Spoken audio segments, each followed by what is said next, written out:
Hello dear students,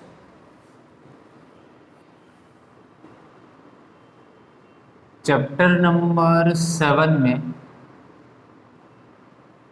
जो last lecture में हमने एलसी सर्किट के लिए डिफरेंशियल इक्वेशन जो डिराइव किया था, वो डिफरेंशियल इक्वेशन का सॉल्यूशन क्या होता है उसके बारे में आज हमें डिस्कशन करना है। सो solve the differential equation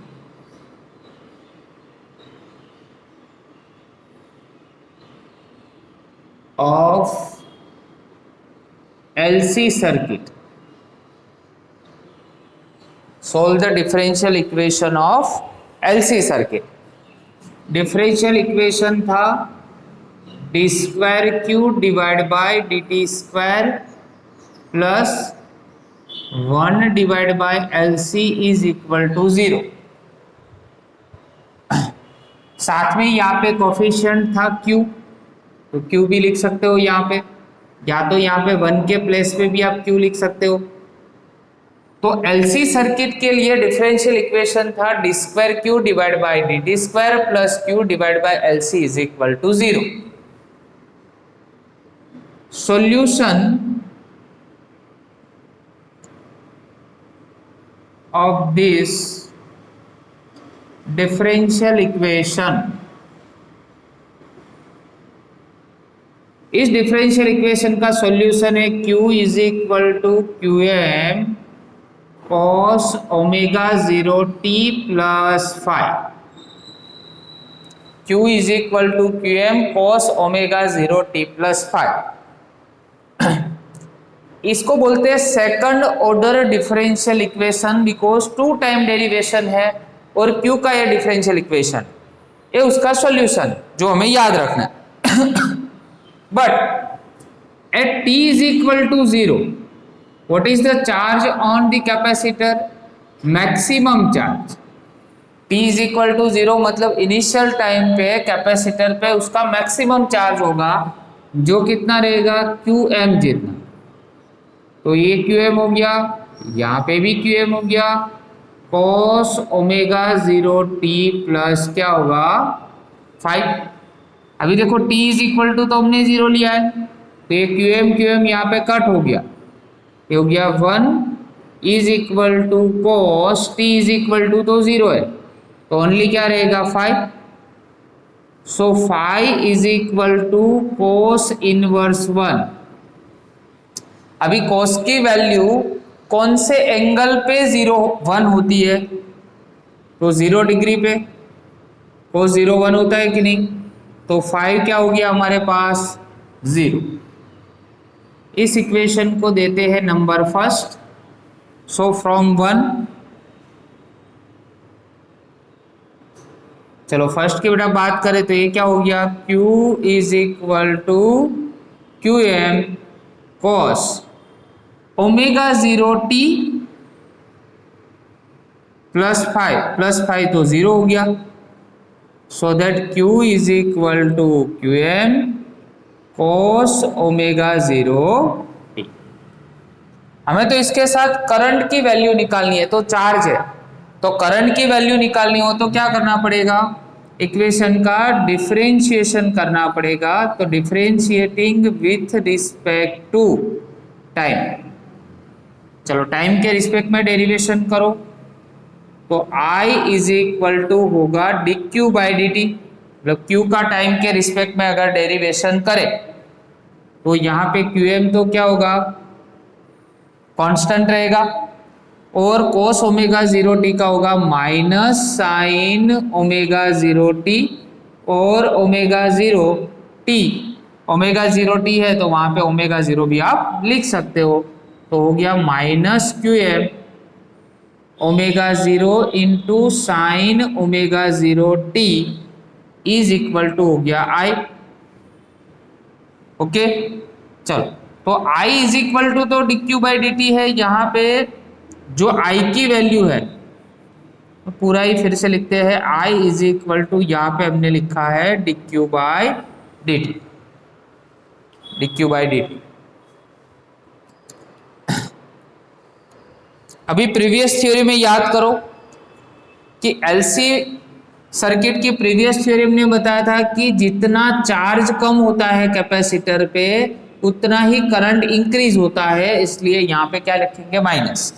तो आई के d q by d t is equal to ये माइनस यहाँ पे ट्रांसफर कर दो तो माइनस आई हो जाएगा, और सामने तो already minus q m omega zero into sine omega zero t है, माइनस माइनस कैंसल, तो आपको final I is equal to q m into omega zero है, वहां पे हम अज्यूम कर लेते हैं मैक्सिमम करंट आई एम, तो I is equal to I m sine omega zero T.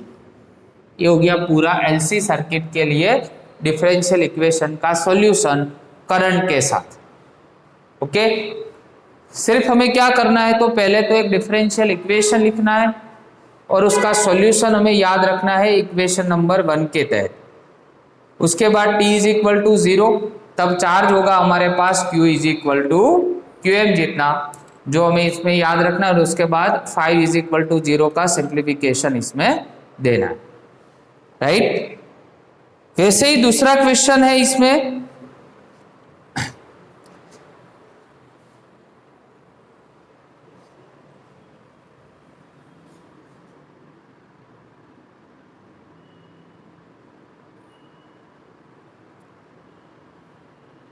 how LC oscillation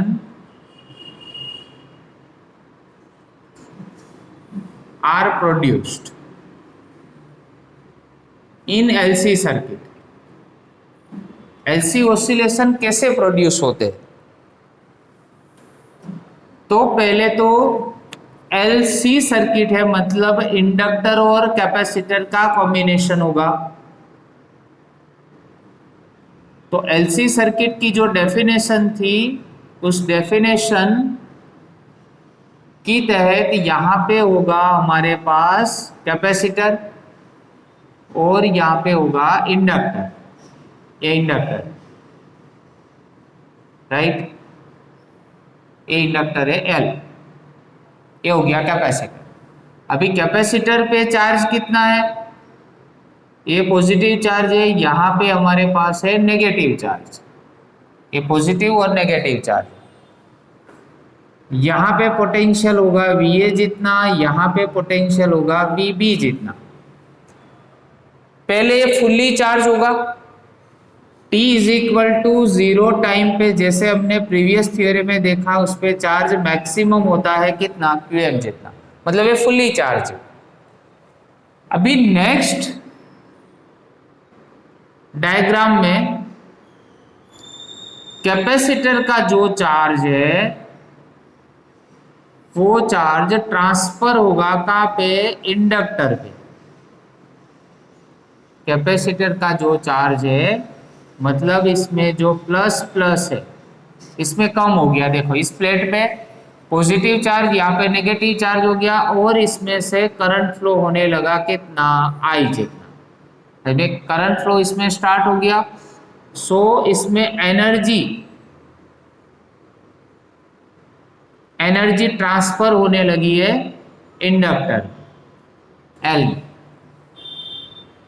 मतलब ये डिस्चार्ज होने लगा, तो इस पे चार्ज कम होने लगा है, उतना ही करंट इसमें ज्यादा फ्लो होता है, इसलिए तो हम लिखते हैं I is equal to minus d q by d t. इस थ्योरी में क्या लिखते हैं, minus d q by d t, क्योंकि जितना चार्ज कम होता है उतना करंट इसमें से मैक्सिमम फ्लो होता है, राइट।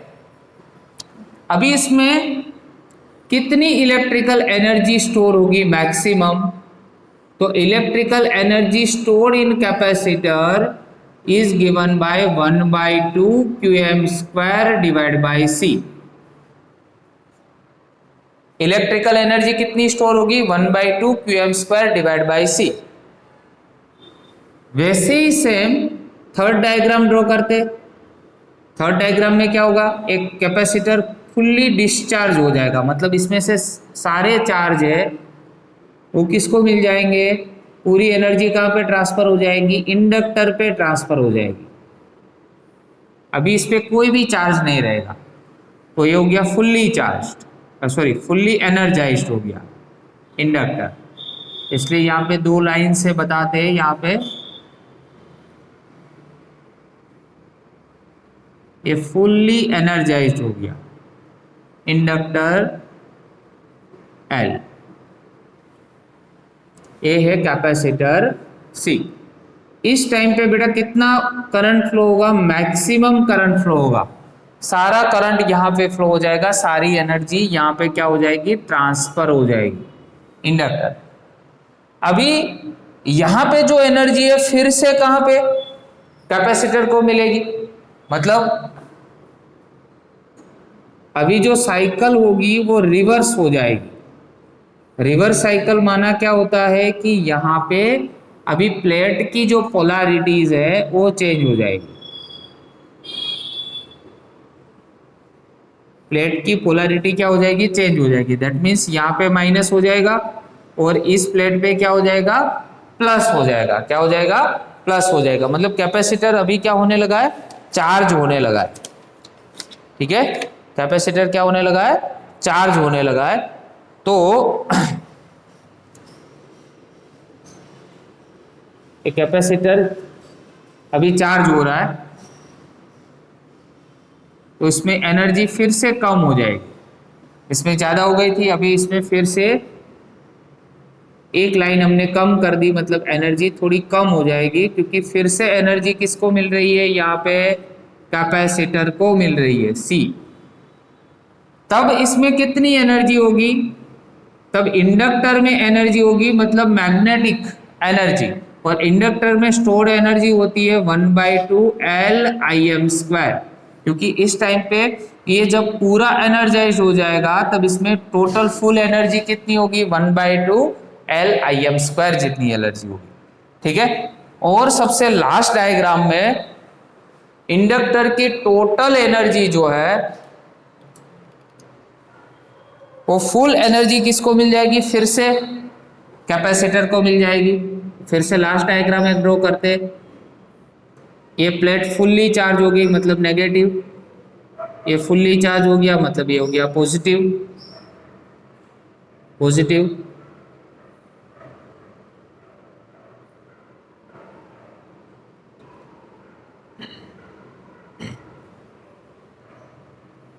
यहां पे हो गया हमारे पास इंडक्टर,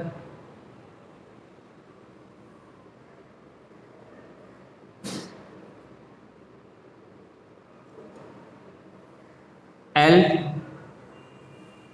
इंडक्टर हो गया हमारे पास एल। अभी पूरी एनर्जी है किसको मिल जाएगी, यहाँ पे कैपेसिटर को मिल जाएगी। तो फिर से कैपेसिटर फुल चार्ज हो जाएगा, राइट। तो फुल चार्ज हो जाएगा, फिर से डिस्चार्ज होगा, फिर से चार्ज होगा। इस तरह से चार्जिंग और डिस्चार्जिंग की प्रोसेस से पूरा ऐसे एलसी ऑसिलेशन हमें मिलता रहेगा। तो ये तो पूरी इलेक्ट्रिकल सिस्टम हो गई। तो यही सिस्टम को अगर मैकेनिकल सिस्टम के साथ हमें इक्वेट करना है तो हम कैसे कर सकते हैं। तो मैकेनिकल सिस्टम के लिए पहले तो एक एग्जांपल लेना पड़ेगा। तो मैकेनिकल सिस्टम के लिए एग्जांपल लेते हैं हम स्प्रिंग का। यहां पे लिखते हैं हम मैकेनिकल सिस्टम।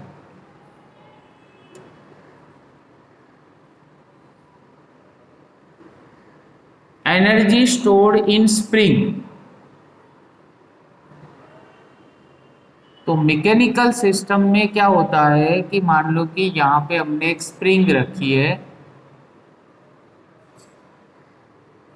ठीक है, और यहाँ पे हम कोई एक्सटर्नल फोर्स दे रहे हैं। ये उसकी मीन पोजीशन है, मतलब ओरिजिनल पोजीशन है, x = 0।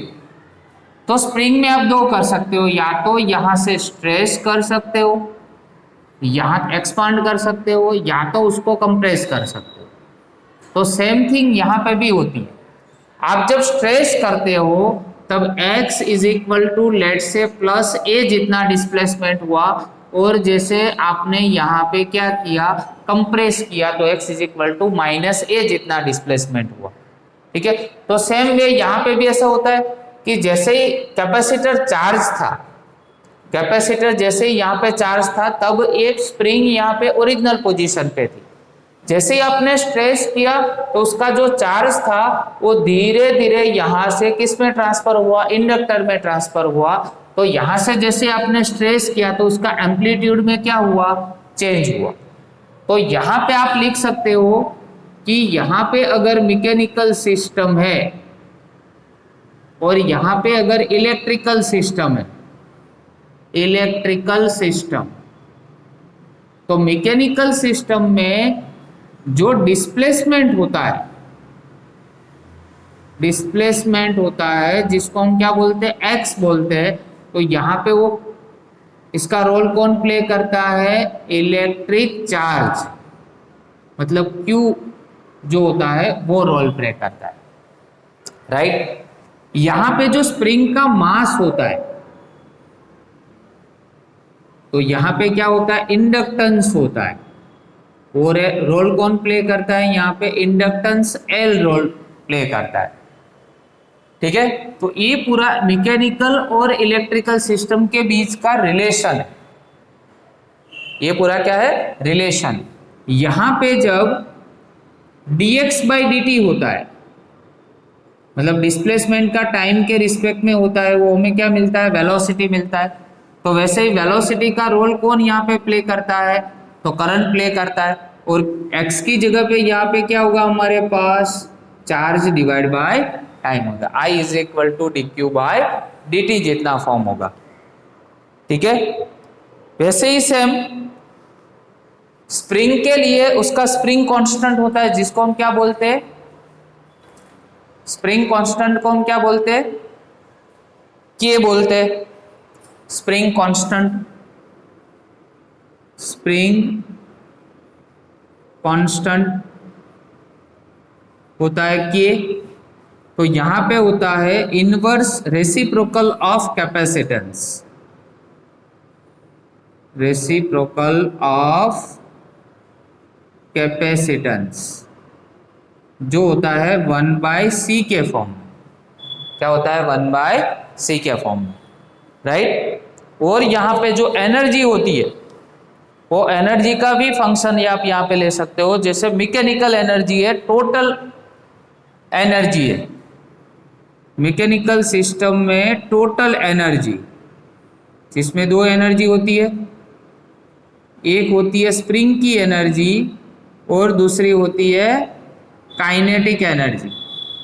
तो इसमें सेम वे अगर टोटल एनर्जी में कन्वर्ट करना है तो E इज इक्वल टू 1/2, ये हो जाएगा qm² डिवाइड बाई c, क्योंकि k का होता है 1/c और x का होता है qm, मैक्सिमम चार्ज। ठीक है, ऑन कैपेसिटर। अभी 1/2 जैसे ही मास है तो मास का क्या होता है, इंडक्टेंस, तो L हो गया, और वेलोसिटी का क्या होता है, करंट, तो I का स्क्वायर हो गया। ठीक है, तो ये पूरा जो टेबल है वो MCQ के लिए मोस्ट इंपॉर्टेंट है। मार्च 2020 एग्जाम में एक क्वेश्चन पूछा हुआ है कि भाई स्प्रिंग कांस्टेंट होता है तो उसके अकॉर्डिंग इलेक्ट्रिक सिस्टम में क्या होता है, तो ऑप्शन दिए थे C, 1/c, ऐसे 4 ऑप्शन दिए थे जिसमें आंसर था, राइट आंसर था 1/c। ये पूछा गया है मार्च 2020 एग्जाम में, बोर्ड एग्जामिनेशन। तो ये टेबल आपके लिए मतलब बोर्ड पॉइंट ऑफ व्यू और MCQ के लिए बहुत ही इंपॉर्टेंट, राइट। तो आज के लेक्चर में बेटा हमने एक तो डिफरेंशियल जो हमने इक्वेशन देखा था LC सर्किट के लिए उसके सॉल्यूशन के बारे में डिस्कशन की, और LC ऑसिलेशन कैसे प्रोड्यूस होते हैं, और साथ में मैकेनिकल और इलेक्ट्रिकल सिस्टम है दोनों का कंपैरिजन कैसे होता है उसके बारे में डिस्कशन की। Okay, thank you very much.